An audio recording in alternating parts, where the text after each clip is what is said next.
Good morning. Good morning. Good morning. Good morning. We are live. We are live. We are live. Tell your friends, tell your family, tell everyone you know.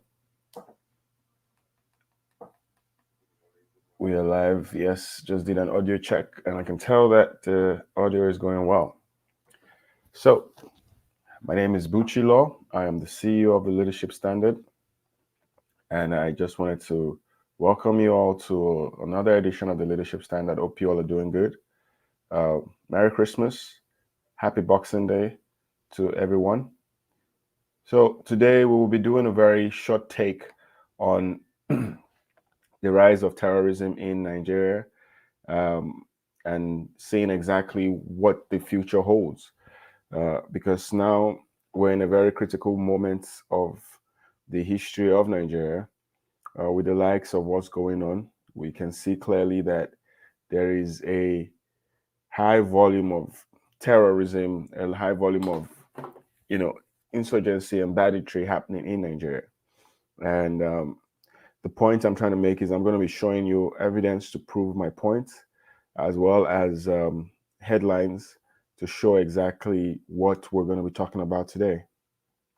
Also, I want to say that most of these articles I got them online from the blog, Lena Cage's blog. So that's where I got some of these articles, as well as some other stories uh, from Arise News that I would be showing as well. Okay, so before I start, I just want you to share this broadcast, invite your friends, invite your family, invite everyone that you know, tell them that we are live right now. And it will be amazing if we can have as many people join us in this broadcast as well. Okay, so before I start, I want to just say that Nigeria is currently in a very critical state. Uh, and the way it is, the way things are going, the way things are going, it's most likely that,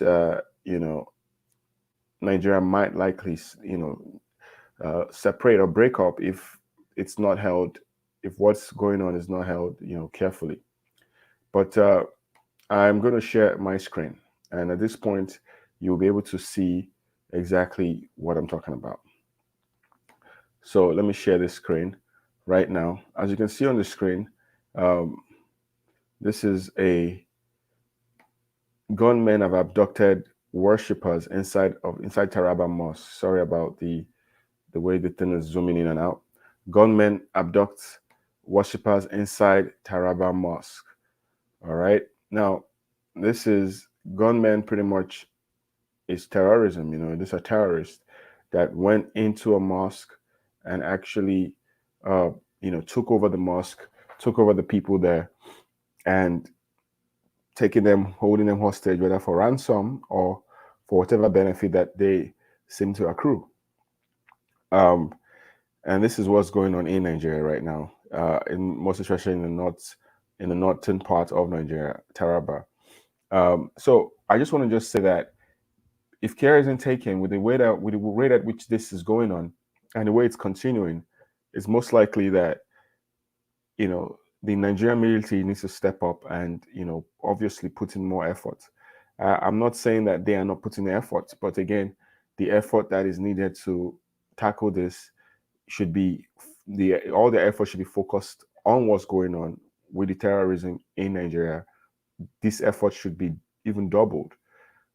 We've seen the effort that the military takes in silencing other voices in Nigeria. Just examples being the NSAS, example being the NSAS protests that went on where they were being silenced, most of them being killed. Also, the examples of those in the south is the Biafrans who are being killed on a daily basis, as well as those that are being tortured and massacred for whatever beliefs that they have. I say all this to say that the gunmen that are out there in Taraba State killing and taking people hostage, the Nigerian military, the Nigerian police should focus on those people. These are the ones that if you ask me, I'll say are dangerous because they are coming in from that part and spreading even wider into other parts of Nigeria. And if care isn't taken, we're praying that they don't succeed, their plans don't succeed. We're praying that that their issues are settled, they are put in place as soon as possible. We must realize that Boko Haram or whatever it is, whoever these gunmen are, whether ISWAP or the Islamic State of West Africa or whatever it is, they've been gaining a stronghold in Nigeria for the past 10 years. And this is a serious issue. All right, so I'm going to go on to another tweet that was put out there by the president of Nigeria, Buhari. In Turkey, the president in Turkey at the Turkey Africa Summit, Buhari was asking the Turkey, the Prime Minister of Turkey, Erdogan, to help fund efforts to combat terrorism and climate change in Nigeria, saying that climate is fueling existing conflicts and Nigeria is requesting Turkey's support in battling the insecurity. I don't know what you guys think about this, but I feel this is very laughable because exactly I don't understand how he thinks climate is actually fueling terrorism. What is fueling terrorism is the lack of understanding of what's going on in Nigeria. All right, and exactly who else is fueling terrorism are people who are sponsoring terrorists, people who have been named as financiers of these terrorists in Nigeria. Those are the ones that are causing or funding terrorism, and not climate change, if you ask me. But the president is free to say whatever he has to say, and this is what he thinks is the reason for insecurity in Nigeria. That's fine. That's his business. But I totally believe that whatever is the reason why there is terrorism growing in Nigeria is because of those that are fueling terrorism, those who have a part or a hand in supporting terrorists, giving them guns, giving them ammunitions, and giving them the ability to carry out their trade for whatever good that they think it is. But this is just another story I wanted to share with you guys to tell you exactly what the president of Nigeria thinks is the reason for insecurity, and he says it's climate change, and I think that's very laughable. But to each his own. The next one is the ISWAP. Now, ISWAP is the Islamic State of West Africa province. Now, you must understand that the reason why ISWAP was founded was to create an Islamic State of West Africa. And see how they called it a province. All right, they called it a province. It's because they consider West Africa as a province. So they want to have a West Africa province. They want to have an East African province. They want to have a South African province. But it's going to have to start from West Africa. And now these folks were able to launch rockets into Borno State, and it's the IG of police, the Inspector General of Police, is saying that their ability to do this is very disturbing. And this was before the president actually visited, or during the time he visited, Maiduguri, Borno State. So, I don't know what your take is on this, but think about this. How would you feel if you know that these people actually have the ability to send out rockets to any place they desire? And, it's like in Israel, if people, when Hezbollah wants to shoot out rockets into Israel, Israel has the Iron Dome. The Iron Dome is it's kind of like a technology that shoots back those rockets or destroys those rockets from getting into Israel. Nigeria doesn't have access to this. So this is not just people going about taking their guns and shooting people or kidnapping people. These are people who are shooting rockets. You must understand that the capacity of a rocket is way higher than the capacity of a gun. The damage that a rocket can cause is higher than that of a gun. So think about the effect of this and how much power this can create in destabilizing that region of West Africa. So I just wanted to just share this as well. And as you must understand, that the reason why we're bringing this broadcast is not to, shame or anything. We're just trying to showcase what's going on. I am an attorney. I am also, I also see these things more in-depthly, where I try to understand how the system of government is working in Nigeria and seeing exactly how the folks there should prepare themselves, just in the likelihood that there is not enough protection coming from the state. You have to be able to create sort of like, protection, or, from all of this, insurgency that is rising up, so that you don't get killed, you know, unnecessarily. Now, Buhari has told the service chiefs to crush Boko Haram and ISWA before 2023. Now, this is another story that I think, is worthy of note. The president has told his men, his military men, that they should, to ensure that Islamic State of Boko are crushed before he leaves office in 2023. Okay, so it all depends on, it's very hard to make predictions like this, like, oh, they got to crush them in 2023. I think it's best or safe to just say that, that they can do their best. But again, how capable do we think that they can to crush, Boko Haram and ISWAP in 2023? I don't think this is like a very strong prediction. I hope they can do so, because we don't need Boko Haram, we don't need ISWAP in Nigeria roaming around the streets of Nigeria, looking for who to devour. We are praying that these folks can do so. But again, how well are these people compensated? We know how well are the soldiers being compensated. How we've seen soldiers that have been protesting, ex-soldiers and their widows that have been protesting because of lack of their pension. We've seen even soldiers, current serving soldiers, that have been protesting because of lack of healthcare, because of lack of food, because of lack of social amenities for them in their barracks. I lived close to a barracks when and I can tell you that it's not the most sanitary place to live. In the barracks in Nigeria, the military barracks or even the police barracks, it's not the most sanitary place to live. But again, to be able to serve a country, we have to ask, what is the welfare of those people that are seeking to serve the country? What is their welfare? How are they well protected or preserved? And I can tell you, that it needs to be improved because of the evidence that has shown that the people of, the military, the police, they have not gotten enough support. And even those that, even when they get the support that they need, they still use their high-handedness, in treating Nigerians unfairly, and that is not fair. We have to be able to talk about these things and speak on these things so that we can request better service. We are paying these people and they are serving Nigerians. They have to always realize it, that they are serving Nigerians. Nigerians are not serving them. Nigerians are paying them to serve us. And if you decide you want to join the military, it is not by force to be a member of the military. You have to do it voluntarily. So if you're going to join it, you have to be able to want to serve the people that you are calling out to serve you.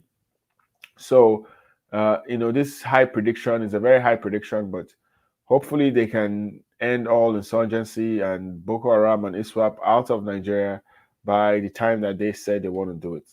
But, we're wishing them all the very best. We're going to move on to the next story right now. Now, this is the story of the lady who was arrested for love. This is more like a Hollywood movie, or an Hollywood movie of a lady who was arrested for love. The chief of army staff has ordered that they release her, who she was detained for picking up a marriage proposal from a youth couple. So we're very happy that she has gotten her freedom. Um, I felt that it was a very useless reason why they kept her, but they said that she broke a code of conduct, and I understand how that is. So, but I'm happy that it ended in a happy note, and she can go ahead and, marry the guy, or decide what our future is with the military as well. Alrighty. Now, this is a secret memo that has come out from the National Intelligence Agency, their directors have asked Buhari to stop signing documents that he doesn't understand. I want you to understand that this is a secret memo. So it came out. This should not have been out in the public, but it came out. And it's good that it comes out, because if you have to understand that Nigeria is a country where everything likes to be hidden. Everybody likes to hide everything, especially people in government. They don't tell you whether the first lady is pregnant or whether she's sick. They don't tell you anything, but they just want to hide everything. So, but now this secret memo is out saying that the National Intelligence Agency directors are asking Buhari to stop signing documents that he doesn't understand. You know, it's a risky thing when you have a president who doesn't know what he's signing, but it's also even risky when the people who are giving him these documents are not telling him what he's signing. I don't know what it is. I don't know what is going on down there. But with this, I can deduce that there is a likelihood that the president of Nigeria has signed so many documents that he is not even aware of. It is also most likely that most of these documents might have put the life of Nigerians at risk. It is very possible, but I don't know, and that's why I'm saying that it is something that needs to be explained. But again, it's very hard to get anything explained in Nigeria. But I'm just bringing this up just to show to the world that, you know, the government of Nigeria is signing documents that they have no clue what they're signing, and hopefully these documents don't jeopardize the livelihood of well-meaning Nigerians. All right. Now, this is the international story of ISIS. We know that ISIS is one of the most ruthless Islamic terrorist group in the world. And they've posted a sick poster where they threatened violence on Christmas and New Year. And it was like a poster where they are decapitating the head of Santa. I just want to just say that this is one of the things where we have to ask ourselves why exactly, you know, are they in this, you know, state of mind where they always want to like cut people's heads off that do not support their own ideology or their own vision. You know, it's very sad that we still live in a world where people find it funny to, you know, to kill other people because they don't believe in their religion. It's so sad that this is going around and this is what the world is turned to. But I just pray that God, you know, softens the heart of these people wherever they are. I pray that they get to see the lights, you know, the light of God in their lives, because only one can just imagine why.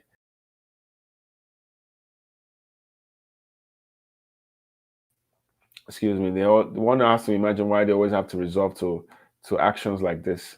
But that is what it is. All right. So we're gonna be taking another story.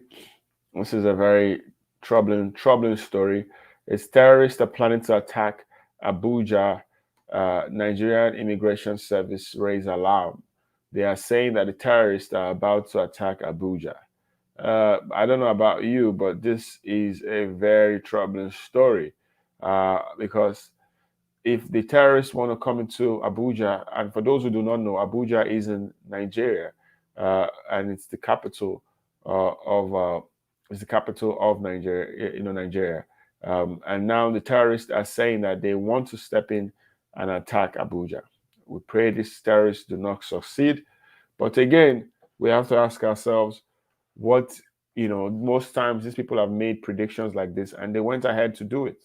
So what is the plan? Like, what exactly, if the terrorists are going to make this kind of statement, the Nigerian Immigration Service also has to make their own counter statement saying exactly what they plan to do to defend Nigerians. I hope this attempt to kill Nigerians by terrorists in Abuja fails. I hope that they do not succeed, because this is a very troubling story. Now we're going to go to our last story for the day. Now this is a story, another controversial story that happened in northern Nigeria. You know, and I say this because northern Nigeria is a whole different world entirely. It's a whole different world entirely, and their ideologies, their values are different from the values of other parts of Nigeria, like the southern Nigeria. You know, the northern Nigeria have their own ideology, their own values. But the Miss Nigeria, the first hijabi Miss Nigeria, Shatu Gako, she just won Miss Nigeria. And she has been persecuted as well as being, brought in the limelight because of HISBA. The HISBA people are saying that, going for a contest that requires you wearing, being a Muslim, like going for a Miss Nigeria is haram, and haram meaning that it is unholy, ungodly, or whatever it is.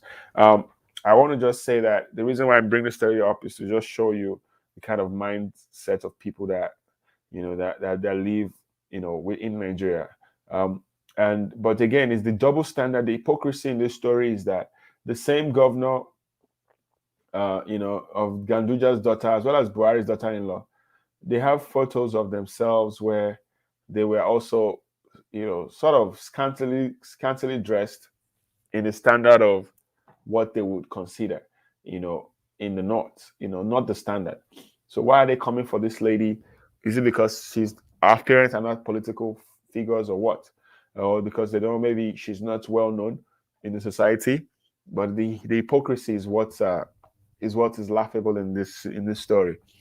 Nigeria is a very hypocritical place, just the same way the northern Nigeria is very hypocritical. One person can do something and get away with it because he's known in the government, while another person does exactly the same thing, and they will be persecuting the person because maybe he has no political connections or whatever. But that is exactly what the story is all about. And I just wanted to just bring this up just so that you guys can understand how the system works in Nigeria. Well, sorry, I am battling a cold, but I hope you guys have been able to enjoy this broadcast. As I said, please like, follow, subscribe to this channel, where we'll be going even big and harder in the next couple of weeks and months. And we want to just wish you all a happy new year, just in case we don't see you again. But please, thank you all for being a part of our story in 2021. We will intend to even be bigger in 2022. So help us God. Thank you all. Enjoy your Christmas. Enjoy your holiday season. Compliments of the season from us from here. We thank you and have a wonderful, wonderful week ahead.